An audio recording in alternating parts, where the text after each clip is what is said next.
A lot of people like to point at other couples and say that's goals.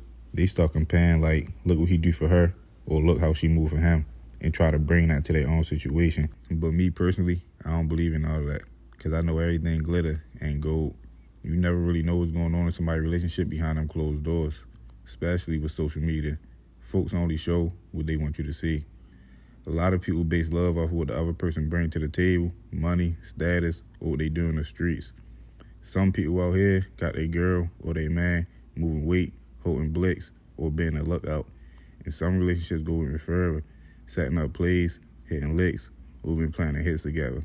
And I ain't knocking nobody hustle. If that's what you call love, that ride or die energy, and that's you. But on this episode of Hood Lessons, we hitting in Rhode Island to talk about a couple who wasn't in love with each other. They was in love with the chaos.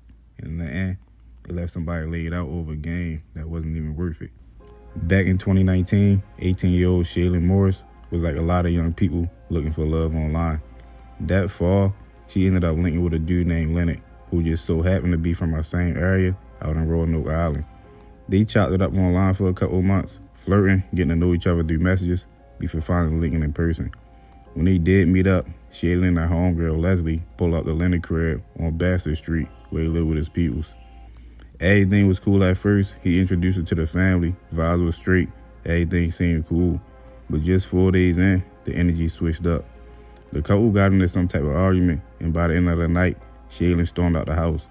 Later that same night, she went straight to the police and filed a police report saying Leonard put his hands on her. Off that, a no contact order was slapped on them, which was wild considering they only had been around each other physically for 4 days, and they barely even knew each other like that.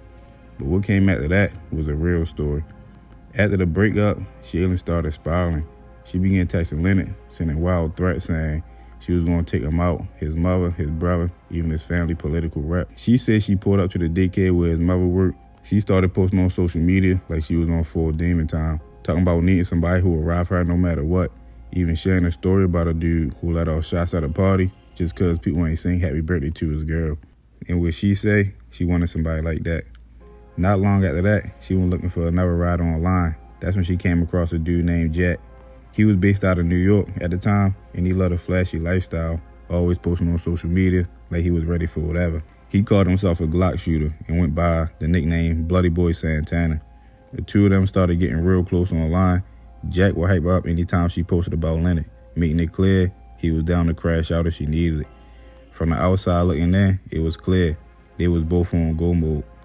Sources say Shaylyn couldn't get over the drama with Leonard, and she painted the whole situation to Jack like she was a victim, a woman who got hurt and played. And Jack, he ain't know both sides. He only knew what she told him, so he was all in. As they got tighter, Jack messaged her saying he was coming to New York for New Year's Eve and told her straight up he was bringing his blick. That's when things went left. It's New Year's Eve, and Jack finally touched down in Roanoke Island. Him and Shaylyn decided to hit a local party together, and while there, allegedly, Jack proposed to her on the spot, and she said yeah. But instead of planning the future, these two got something dark in mind. To seal the deal, they reportedly make a plan to pull up on Leonard, Shaylyn X, and shoot whoever opened the door first. After the party, the couple slid back to Acre Inn Hotel, where Shaylyn had a room. That night, Jack made it clear he was trying to prove his love. He grabbed a blick he brought from New York and got in contact with somebody close to Leonard's family, acting like he needed to speak to him. He pulled up to Leonard's house on Bassett Street and knocked on the door. But it wasn't Leonard who answered, it was his 54-year-old mother, Cheryl Smith. The second she opened it, shots rang off. Jack ran off, hit up Shaylyn with a text saying, "Now this is forever." She replied, "I'm yours forever." After that, he went right back to the hotel like nothing happened. But they ain't even stay low-key. Instead, the couple jumped online, posting flicks and captions about their new engagement, calling themselves survivors and shooters.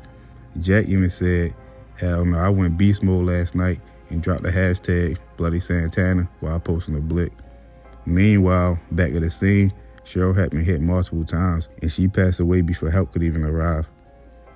Police started putting the pieces together quick. They talked to Leonard and knew about the no contact history with Shaylyn.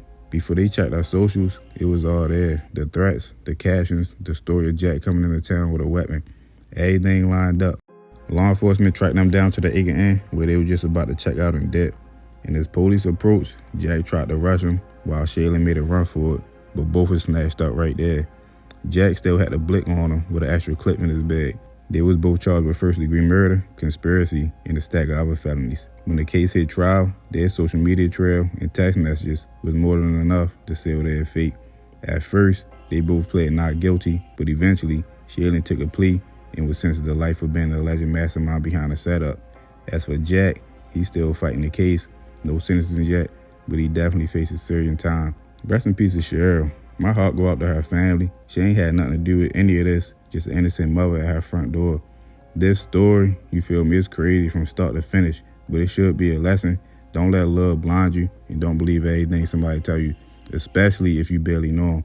Because the truth is, some people don't want love, they want loyalty and chaos.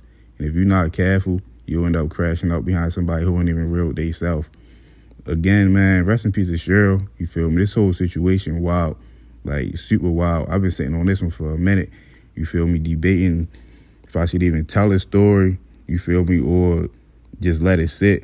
But you feel me? I already know what it is. You feel me? You get the point. At the end of the day, for the young couples out there, you feel me? I believe in real love. Ain't nothing wrong with finding somebody that got your back, somebody who rocking how you rocking. But if somebody got you thinking about throwing your whole life away over an ex or a grudge or some old heartbreak for real, you gotta step back and really think. You don't even know the full story. You just know what they told you. And that goes both ways, whether you're a man or a woman. Because real love is going to say, yeah, that happened, but I'm moving forward. I want something better. Not, let's slide on somebody behind what used to be. You feel me? And there's nothing wrong with speaking on your past, but when somebody try to weaponize it and get you to crash out behind it, you feel me? That's not love. That's manipulation. And in this case, they only knew each other in real life for 4 days. You feel me? 4 days. Now, she doing life behind it. You feel me? A young girl, I think Shorty was only like 19, 20. You feel me? When the mother got hit. But Jack, he's still fighting this case. You feel me? She pled guilty, probably knew it was over. But when you look at the post, you feel me? The threats and all that in their mindset, it was clear both of them had something dark going on. But anyway, you feel me? Let me know what y'all think in the comments. And if you made it to the end, I definitely appreciate you.